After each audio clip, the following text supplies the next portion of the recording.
Varios temas de interés nacional abordó el presidente de la República, Rafael Correa, en el Enlace Ciudadano. Multitudinario homenaje al vicepresidente Lenín Moreno. Familiares de la joven modelo Karina del Pozo exigen justicia para los criminales. La inmediatez y la veracidad se juntan. Si usted quiere estar al tanto del quehacer noticioso,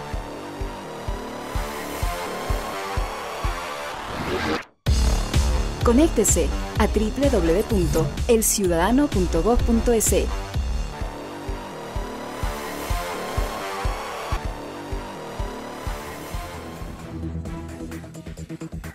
Saludos cordiales a quienes siguen el informativo El Ciudadano al Día. Varios temas de importancia nacional abordó el presidente de la República, Rafael Correa, en el Enlace Ciudadano realizado en el Cantón Baba, provincia de Los Ríos. Aquí un resumen. Sobre el seguro para proteger a los agricultores. Tiene una sequía, una inundación, pierde su cosecha, se le devuelve la plata al agricultor. Fíjense qué seguridad, qué tranquilidad. Pero no solo eso, es una inversión productiva. Porque con esa garantía, el seguro agrícola, cualquier banco pues le abre la puerta a los agricultores, porque no hay alto riesgo. Saben que le prestan la plata, si hay sequía, inundación, pierde la cosecha, de todo modo le va a pagar gracias al seguro agrícola. Control del bono de desarrollo humano. Lo que es claro es que se ha dignificado el bono. Ahora es un reconocimiento al trabajo de las madres en el hogar, pero tienen que cumplir con condiciones esas madres, pues esas condiciones no se estaban controlando. Las vamos a empezar a controlar. Y madre que recibe el bono, que no manda a sus niños a la escuela, que no los manda cada 6 meses al subcentro de salud, se les suspenderá el bono, compañeros. Tienen que cumplir con su parte. Importancia del proyecto multipropósito Baba. La obra ya está prácticamente lista, las turbinas están en periodo de prueba, o sea, ya está funcionando. Pero tienen que darse un mes más o menos para ver si está bien el eje de las turbinas, si están bien balanceadas, etcétera. Y esperamos pues ya en un mes, 45 días, inaugurar formalmente esta obra, que es una obra histórica, que va a mejorar. Ya empezó la parte de control de inundaciones el año pasado. Tuvimos el invierno más fuerte en los últimos 40 años, pero pese a ello, Quevedo, Valencia prácticamente no sufrieron inundaciones. Control de precios de 46 productos alimenticios. La ley de control de poder de mercado da capacidad al Poder Ejecutivo para temporalmente controlar los precios, y nos estaban generando especulación. No hay mercados competitivos, hay unos cuantos comerciantes que se ponen de acuerdo y manejan los precios, perjudicando a productores, porque son intermediarios, y perjudicando a consumidores, y eso no lo vamos a permitir, compañeros. Supuesta mordaza del Código de la Democracia. La prensa corrupta del país estaba posicionando que la reforma del Código de la Democracia había prohibido entrevistas a los candidatos. Revísenlo en Enlace Ciudadano. Y yo le decía, es mentira, no prohíbe las entrevistas, prohíbe la promoción de candidatos, porque ellos no son los electores, son los ciudadanos. Pero no prohíbe la entrevista. Y dale esto, y que prohibía la entrevista y censura previa. Hasta a nivel internacional reclamó la CIP, el Comité de Defensa de los Periodistas, que mordaza, que limitación a la libertad de expresión, que se está prohibiendo que se dé a conocer los candidatos, su propuesta. Todo era nuevamente una gran mentira. Conozcamos a continuación más detalles sobre el Enlace Ciudadano 311, que tuvo una gran participación de la ciudadanía de Baba y los sectores aledaños. Más de 6,000 habitantes acompañaron al presidente Correa en la unidad educativa 23 de junio y escucharon las exposiciones que el jefe de Estado realizó luego de sus visitas al proyecto multipropósito Baba y el trasvase Daule Vinces. Al ritmo de la canción de Carlos Puebla denominada Hasta Siempre, el primer mandatario hizo su ingreso a la unidad educativa, apretó cientos de manos y brindó decenas de abrazos antes de iniciar su tradicional informe. El jefe de Estado llegó a Baba para realizar el informe a sus mandantes. Aquí, agradeció el respaldo de los habitantes de la provincia de Los Ríos en la última jornada electoral. El movimiento político Alianza País ganó en todos los cantones de la provincia de Los Ríos, según lo que se puede conocer en los últimos resultados del Consejo Nacional Electoral. Evelyn Rodríguez, El Ciudadano al Día. En otro tema, la Policía Nacional y Olimpiadas Especiales realizaron un homenaje al vicepresidente de la República, Lenín Moreno, por su labor en beneficio de las personas con discapacidad a través de la misión solidaria Manuel Espejo. Una caminata cuyos protagonistas fueron los propios discapacitados y que partió desde la Cruz del Papa hasta el Estadio Olímpico Atahualpa, fue el preámbulo del homenaje al segundo mandatario. Dentro del estadio, los policías se lucían para demostrar el afecto al vicepresidente, a la vez que festejaron los 75 años de vida institucional. El poderoso Cóndor. No hay absolutamente nada que agradecer. Es nuestro deber, para eso nos eligieron. Es nuestra obligación, hasta el último momento, trabajar para aquello que fuimos encargados por el pueblo. Por el apoyo brindado hacia nosotros. Dios le pague y que Dios le bendiga, señor vicepresidente. Gracias, muy amable. Qué lindo, carajo. Con la humildad que lo caracteriza, el vicepresidente Lenín Moreno destacó el esfuerzo realizado para ejecutar el programa Manuel Espejo. Aclaró que la campaña no es solo de una persona o del gobierno, sino de todos los ecuatorianos. El vicepresidente fue condecorado con la Gran Cruz del Orden y Seguridad Nacional. Al homenaje se unieron 189 países representados por las Olimpiadas Especiales. Joana Rosales, El Ciudadano al Día. Gracias, señor vicepresidente. Gracias por todo.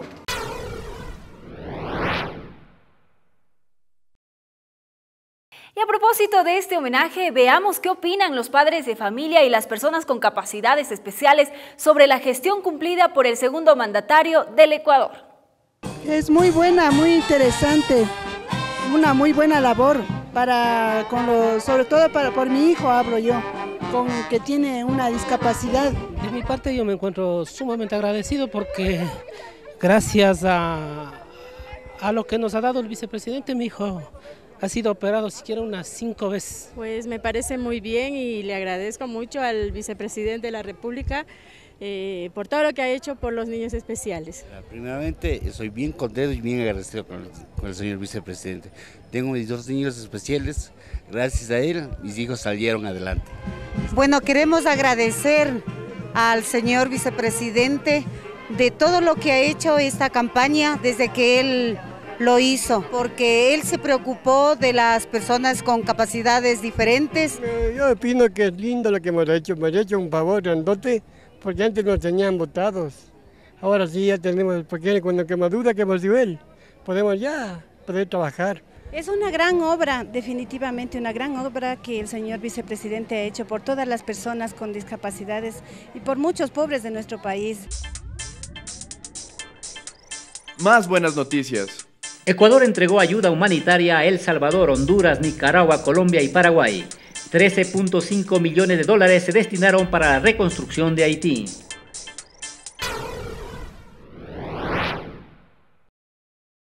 El Centro del Buen Vivir en la parroquia Puerto Limón en Santo Domingo de los Áchilas recibe un reconocimiento nacional por haber invertido el mayor porcentaje de recursos para atender a la niñez. La alegría desborda en la sonrisa de cada infante que se beneficia de este centro infantil, que precisamente lleva el nombre de Caritas Felices. Hace poco tiempo ganó un reconocimiento a nivel nacional del MIES debido a la inversión efectuada por el gobierno parroquial que llegó al 43%. ¿Cómo fue para ustedes este reconocimiento? A más de la alegría, pues la satisfacción del deber cumplido y sobre todo de que estamos apuntalando a lo más valioso que tenemos de la humanidad, el planeta Tierra, que son los niños. Las baterías sanitarias fueron diseñadas para los infantes. Los juegos donde desarrollan los menores sus destrezas pueden ser utilizados en invierno y verano debido a que cuentan con protección. Todo fue concebido para el uso y diversión de los más pequeños. Y es un hermoso día porque con los niños uno tiene mucha experiencia, mucho amor, recibe de los niños mismos mucho amor. 40 niños y niñas pasan todos los días gratas e inolvidables horas en este centro infantil. Acciones como estas dan muestra del interés de las autoridades por este importante sector que ahora es atendido. Ahora en el Ecuador los niños y niñas nacen para ser felices. Rolando Ortega, El Ciudadano al Día.